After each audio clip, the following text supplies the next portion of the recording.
ഇപ്പൊ നമ്മുടെ നാട്ടിലൊക്കെ എലക്ഷൻ പ്രഖ്യാപിച്ചു കഴിഞ്ഞു. എലക്ഷന് നിൽക്കുന്ന ആളുടെ പേരെന്താണ്? സ്ഥാനാർത്ഥി എന്നാണ് പേര്. സ്ഥാനത്തിനു വേണ്ടി യാചിച്ചു നടക്കുന്നവൻ.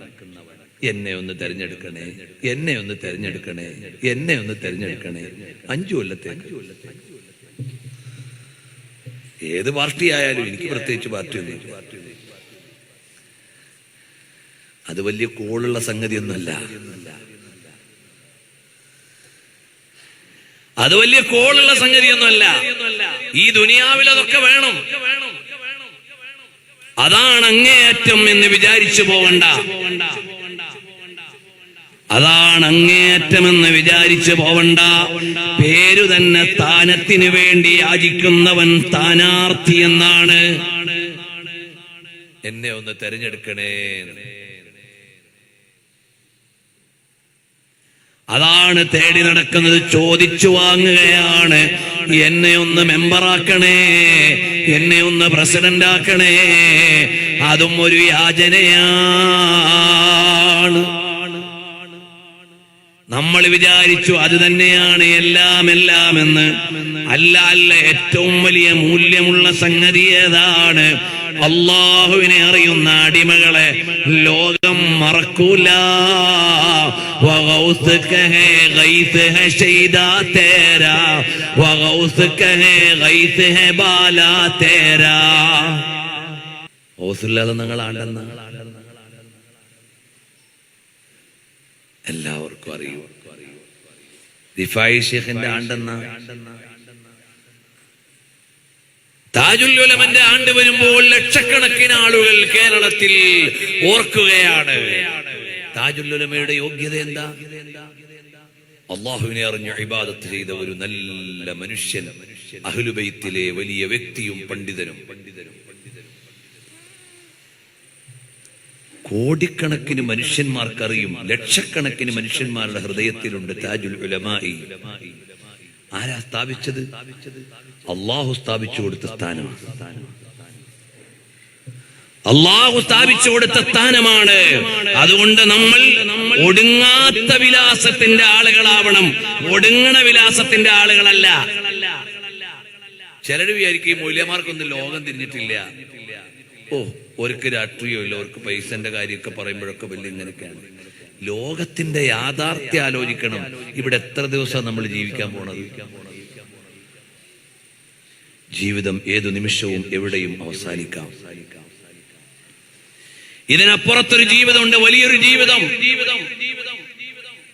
മഹാനരായ ഉമറുൽ ഫാറൂഖ് റളിയല്ലാഹു അൻഹു സിദ്ദീഖുൽ അക്ബർ തങ്ങളും 1437 അല്ലെങ്കിൽ 30 അല്ലെങ്കിൽ 1400 ചില്ലാനം വർഷങ്ങളായി സ്വർഗസമാനമായ ഖബറിൽ കിടക്കുകയാണ്. കാരണം എന്താ?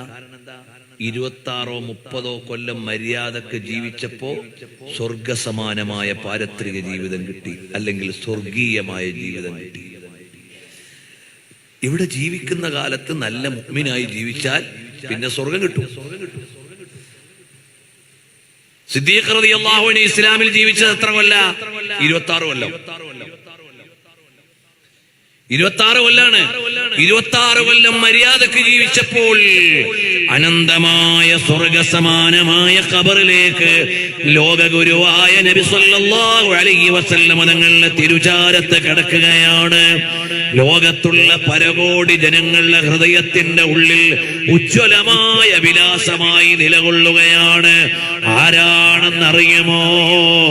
നൂറ് കി സാഗർ, നൂറ് കി ജൽവാ, നൂറ് കി ജൽകാ ജാ മദീന തുജേ സലാം. സിദ്ദീഖ് റളിയല്ലാഹു അൻഹു സ്വർഗസമാനമായ ഖബറിൽ 1.5 സഹസ്രാബ്ദത്തോളമായി വിശ്രമിക്കുകയാണ്. 26 കൊല്ലം മര്യാദയ്ക്ക് ജീവിച്ചത്. നമ്മൾ ഈ ലോകത്തെ ചെറിയൊരു ജീവിതമേ ഉള്ളൂ. A short span of life, ചെറിയൊരു ജീവിതം. ആ ജീവിതത്തിൽ നിസ്കാരം കൃത്യമായി നിർവഹിച്ച്, സത്യസന്ധത പാലിച്ച്, ആരെയും ചതിക്കാതെ വഞ്ചിക്കാതെ ഹറാമായ കാര്യങ്ങളിൽ നിന്നെല്ലാം വിട്ടു ജീവിച്ചാൽ അല്ലാഹു തആല വെച്ചിരിക്കുന്ന സ്വർഗം എത്ര കാലാന്നറിയോ? എവർലാസ്റ്റിംഗ്. 5 കൊല്ലത്തെ പാർലമെന്റ് അല്ല, 10 കൊല്ലത്തെ പാർലമെന്റ് അല്ല, മറിച്ചോ പരിശുദ്ധമായ ഖുർആൻ പറയുകയാണ്. എന്താണെന്നറിയോ? അല്ലാഹുവിന്റെ ഹബീബ് സല്ലല്ലാഹു അലൈഹി വസല്ലം തങ്ങൾ പറഞ്ഞു, പരിശുദ്ധ ഖുർആൻ പാരായണം ചെയ്തു തന്നു. വസ്സാബിഖൂനൽ അവ്വലൂന മിനൽ മുഹാജിരീന വൽ അൻസാർ والذين اتبعوهم بإحسان رضي الله عنهم ورضوا عنه وأعد لهم جنات تجري تحتها الأنهار خالدين فيها أبدا ذلك الفوز العظيم. السابقون الأولون, ആദ്യം മുന്നിട്ട് വന്നവർ ആരാണവർ? മിനൽ മുഹാജിരീൻ, മൈഗ്രൻസ്, മക്കയിൽ നിന്ന് മദീനയിലേക്ക് പലായനം ചെയ്തു പോയവർ. വൽ അൻസാർ, അവരെ സ്വീകരിച്ച മദീനയിലെ സ്വഹാബികൾ. വല്ലദീന തബഊഹും ബിഇഹ്സാൻ, അതേ വഴിയിൽ നന്മയിൽ പിന്തുടർന്നവർ. റളിയല്ലാഹു അൻഹും, അല്ലാഹുവിന് അവരെ തൃപ്തിയാണ്. വറളൂ അൻ, അവർക്ക് അല്ലാഹുവിനെയും തൃപ്തിയാണ്. ആ അർത്ഥത്തിലുള്ള മനുഷ്യർ, അങ്ങനെയുള്ള മനുഷ്യന്മാരുടെ അവസ്ഥ എന്താണ്? വഅദ്ദ ലഹും ജന്നാത്തിൻ തജ്രി തഹ്തഹൽ അൻഹാർ, താഴ്വാരത്തുകൂടി അരുവിയൊലിക്കുന്ന ഉദ്യാനങ്ങളാകുന്ന സ്വർഗം അവർക്കുണ്ട്. ദാലികൽ ഫൗസുൽ അളീം, അതാണ് ഏറ്റവും വലിയ വിജയം. ഇവിടുത്തെ വിജയമൊക്കെ താൽക്കാലികമാണ്. ഒരാൾ ജയിച്ചു എന്ന് എപ്പോഴാ പറയാ? ഫമൻ സുഹ്സിഹ അനിൻ നാരി വഉദ്ഖിലൽ ജന്നത ഫഖദ് ഫാസ്, ഒരാൾ സ്വർഗ്ഗത്തിൽ പ്രവേശിച്ചാൽ അയാൾ ജയിച്ചു. പിന്നെ പരാജയമില്ല, പിന്നെ പരാജയമില്ല. ജയിച്ചു എന്ന് പറയണമെങ്കിൽ അള്ളാഹുവിന്റെ ഇഷ്ടഭവനമാകുന്ന സ്വർഗത്തിലെത്തിയാൽ ജയിച്ചു പോയി.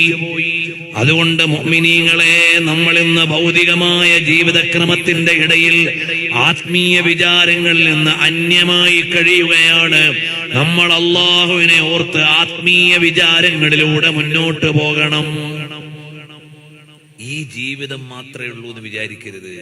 നമ്മൾ മരിച്ചു കഴിഞ്ഞാൽ കോടികൾ കൊടുത്തുണ്ടാക്കിയ നമ്മുടെ വീട്ടിന്റെ കോലായില് അല്ലെങ്കിൽ റിസപ്ഷനിൽ കൊണ്ടുവച്ച് ഇന്നലെ വരെ കിടന്ന ബെഡ്റൂമിൽ ഒന്ന് കയറ്റിയിട്ട് കൊണ്ടുപോവാന്ന് സ്വന്തം ഭാര്യ പോലും പറയില്ല, മക്കളും പറയില്ല, ആരും പറയൂല, ആരും പറയൂല. ഇന്നലെ വരെ കിടന്ന അല്ലെങ്കിൽ മോഹിച്ചുണ്ടാക്കിയ ആ വീട്ടിൽ ഒരല്പനേരം ആ ബെഡ്റൂമിൽ ഒന്ന് കിടത്താം. അതാണ് മഹാനായ ഇമാം സുയൂത്തി റളിയല്ലാഹു അൻഹു അദ്ദുറുൽ മൻസൂറിൽ പറയുന്ന ഒരു ഉദാഹരണമുണ്ട്. അത് പറഞ്ഞെന്റെ പ്രസംഗം അവസാനിപ്പിക്കുകയാണ്. ഒരാൾ ഒരു ദ്വീപിൽ ജീവിക്കുകയാണ്. ഫോർ എക്സാമ്പിൾ, ഒരാൾ ഒരു ദ്വീപിൽ ജീവിക്കുകയാണ്. അയാൾക്ക് 3 ഫ്രണ്ട്സേ ഉള്ളൂ. ഒന്ന് അയാളുടെ ഇന്റിമേറ്റ് ആൻഡ് ക്ലോസസ്റ്റ് ഫ്രണ്ടാണ്. എല്ലാ കാര്യവും പങ്കുവെക്കും, എപ്പോഴും കൂടുണ്ടാവും. അങ്ങനത്തെ ഒരു സുഹൃത്ത്. രണ്ടാമത്തെ ആളും അധികം ദൂരമല്ല, നല്ല ബന്ധത്തിലാണ്, കുഴപ്പമൊന്നുമില്ല. മൂന്നാമത്തെ ആളെ വല്ലപ്പോഴൊക്കെ കാണുമ്പോ അസ്സലാമു അലൈക്കും, സുഖല്ലേ, അത്രേ ഉള്ളൂ. ഇങ്ങനെ 3 പേരോടൊപ്പം ഒരാൾ ഒരു വീട്ടിൽ, ഒരു ദ്വീപിൽ താമസിക്കുകയാണ്. അപ്പോഴാണ് ഒരു ദിവസം ആ ദ്വീപിന്റെ ഉടമസ്ഥൻ അല്ലെങ്കിൽ അതിന്റെ ഭരണാധികാരി ഒരു ഓർഡർ അയക്കുകയാണ്. നിങ്ങൾ നാളെ രാവിലെ 10 മണിക്ക് ഈ ദ്വീപിൽ നിന്ന് ഫൈനൽ എക്സിറ്റ് ആണ്, പോയിക്കോളണം. അപ്പോൾ ഏറ്റവും ക്ലോസസ്റ്റ് ഫ്രണ്ടായ ആളുടെ അടുത്ത് ചെന്ന് പറഞ്ഞു, നാളെ രാവിലെ 10 മണിക്ക് ഇവിടുന്ന് പോണോന്ന് പറഞ്ഞേക്ക. അതിനെന്താ, നീ പോയിക്കോ, നീക്കെന്താ വേണം? ഇയാൾ ആകെ അപ്സെറ്റായി. പടച്ചവനെ, രാവിലും പകലിലും ഇരിപ്പിലും കിടപ്പിലും നടപ്പിലും ചലനത്തിലും ഉറക്കിലും ഉണർവിലുമെല്ലാം കെട്ടിപ്പിടിച്ച് കൂട്ടിപ്പിടിച്ച് കൊണ്ടു നടന്ന കൂട്ടുകാരൻ ഞാൻ നാളെ 10 മണിക്ക് ഫൈനൽ എക്സിറ്റ് ആണെന്ന് പറഞ്ഞപ്പോൾ അവൻ പറയുന്നു പൊയ്ക്കോളാൻ, ഇനി ഞാൻ ആരോട് യാത്ര പറയാനാണ്? എന്നാലും രണ്ടാമത്തെ ആളോടൊന്ന് പറയാം. രണ്ടാമത്തെ ആളോട് പോയി പറഞ്ഞു, ഇതുപോലെ ഞാനിവിടെ ഫൈനൽ എക്സിറ്റ് ആണ് നാളെ 10 മണിക്ക്, പിന്നെ ഇങ്ങോട്ട് വരാൻ പാടില്ലെന്നാണ്. എത്ര മണിക്കാ? 10 മണിക്ക്. എന്നാലേ ഞാൻ കൊണ്ടുപോയി വണ്ടി ഏറ്റി വിട്ടുതരാം. ഓ എടാ, ഇവന് ഇങ്ങനെ ആയിപ്പോയല്ലോ. എന്റെ ഏറ്റവും ഉറ്റമിത്രങ്ങളായ 2 പേരും എന്റെ കൂടെ വരാമെന്ന് പറയണില്ല. എന്താ പോണത് എന്ന് ചോദിക്കണില്ല. എന്തെങ്കിലും ഒരു കാര്യം ചെയ്യാൻ അവര് മുതിരുന്നില്ല. ഇതൊരു വല്ലാത്ത അവസ്ഥ തന്നെ. ഇനി മൂന്നാമത്തെ ആളോട് എനിക്ക് വലിയ ബന്ധമൊന്നുമുള്ള ആളല്ല. അവൻ എന്തായിരിക്കും ഇപ്പൊ പറയാ? അപ്പോ പറഞ്ഞു, മൂന്നാമത്തെ ആളോട് പോയി പറഞ്ഞു, നാളെ രാവിലെ 10 മണിക്ക് പോണോന്ന് പറഞ്ഞേക്കാണ്. എത്ര മണിക്കാണ്? 10 മണിക്ക്. എന്നാ ഞാനും കൂടെ വരാം. എടാ, ഞാൻ പരിഗണിക്കാത്ത ആളാണല്ലോ ഇപ്പൊ എന്റെ കൂടെ വരാന്ന് പറഞ്ഞത്. ഞാനിവിടെ ജീവിക്കുന്ന കാലത്ത് അവനെ ശ്രദ്ധിച്ചിട്ടില്ല. ഇപ്പൊ അവൻ പറയാണ് എന്റെ കൂടെ വരാന്ന്. ഈ ഒരു കഥയല്ല, ഇതൊരു ഉദാഹരണം മാത്രമല്ല, ഒരായത്തിന്റെ വ്യാഖ്യാനമാണ്. പരിശുദ്ധ ഖുർആനിലെ ഒരു സൂക്തത്തിന്റെ വിശദീകരണമാണ്. ഉമ്മ പെങ്ങന്മാരെ, ജ്യേഷ്ഠാനുജന്മാരെ, നമ്മൾ ഓരോരുത്തരും മനസ്സിരുത്തി ഒന്ന് കേൾക്കണേ. ഇതാരാണ് ഈ 3 കൂട്ടുകാർ? അൽ മാലു വൽ ബനൂൻ സീനത്തുൽ ഹയാത്തിദ് ദുനിയാ.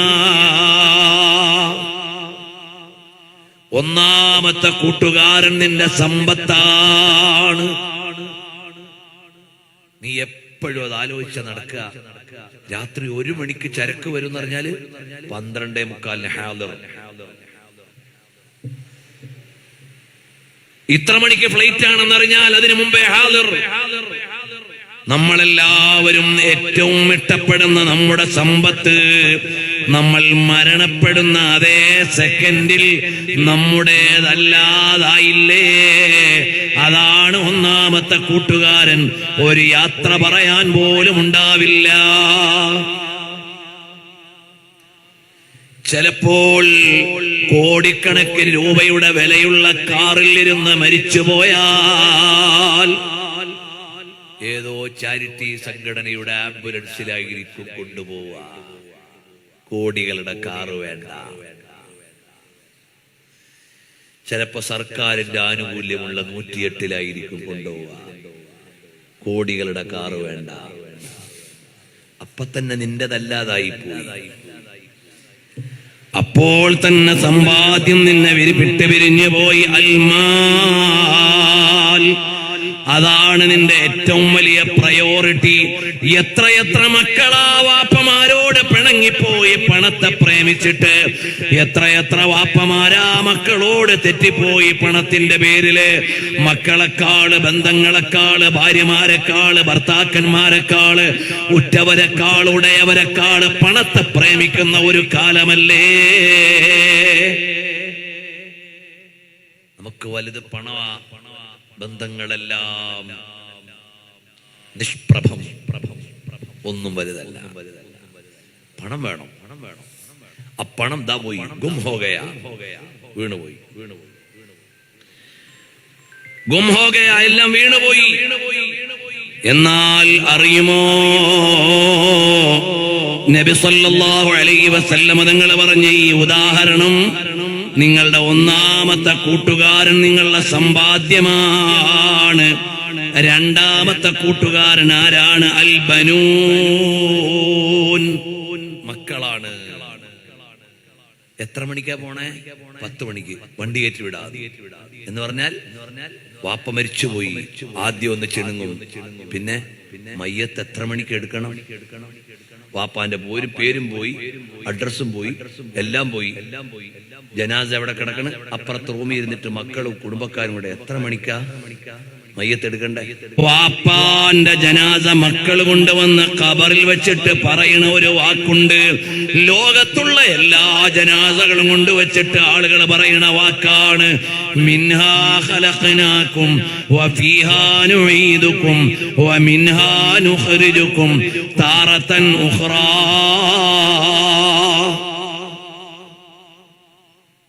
മിൻഹാ ഖലഖനാകും, വാപ്പ ഇവിടുന്നായിരുന്നു വന്നത്. വഫീഹാ നുഈദുകും, ഇവിടെ തന്നെ കിടക്കേണ്ടത്. വമിൻഹാ നുഖ്രിജുകും, നാളെ ഇവിടുന്ന് അങ്ങ് വന്നാ മതി എന്നാണ് അതിന്റെ അർത്ഥം.